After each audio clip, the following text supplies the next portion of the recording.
এখন আমরা দেখব কিভাবে আমরা আমাদের ফেসবুক মোবাইল অ্যাপ থেকে আরেকটা আইডিকে আমাদের পেজে অ্যাক্সেস দিতে পারি বা আমাদের পেজের সাথে যুক্ত করতে পারি। সো এটার জন্য আমাদেরকে প্রথমে চলে যেতে হবে আমাদের ফেসবুক পেজে।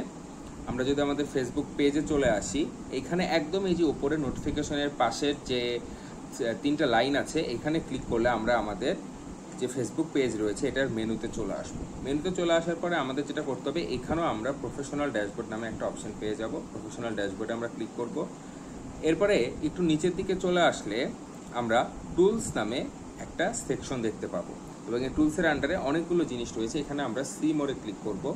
সি মোড়ে ক্লিক করলে আমরা এখানে পেজ অ্যাক্সেস নামে একটা অপশন পেয়ে যাব, ঠিক যেমনটা আমরা আমাদের উইন্ডোজে পেয়েছিলাম বা আমাদের কম্পিউটারে পেয়েছিলাম। এরপর আমাদের পেজ অ্যাক্সেস এই জায়গাতে ক্লিক করতে হবে, করে ঠিক একইভাবে উইন্ডোজে আমরা যেভাবে আরেকটা আইডি অ্যাড করেছিলাম, এখানেও ঠিক সেই রকম অ্যাড নিউয়ে ক্লিক করতে হবে। এরপরে নেক্সট। এরপরে আমরা যাকে অ্যাড করতে চাচ্ছি এইখানে তার নাম দিতে হবে। সো আমরা নাম দিলে আমরা খুব শীঘ্রই এই যে পেয়ে যাব। যখন আমরা পার্সনটাকে পেয়ে যাচ্ছি তখন আমরা ইজিলি তাকে সিলেক্ট করব, করে আগের বারের মতোই আমরা যদি তাকে পুরো অ্যাক্সেস দিতে চাই, গিভ ফুল অ্যাক্সেস।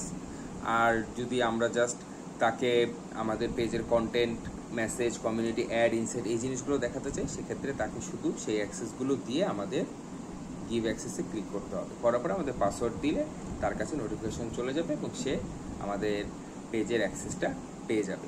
ঠিক এভাবে আপনারা মোবাইল থেকে আরেকটা আইডি বা আরেকজনকে আপনাদের পেজের অ্যাক্সেস দিতে পারবেন। আশা করি আপনারা বিষয়টা বুঝতে পেরেছেন।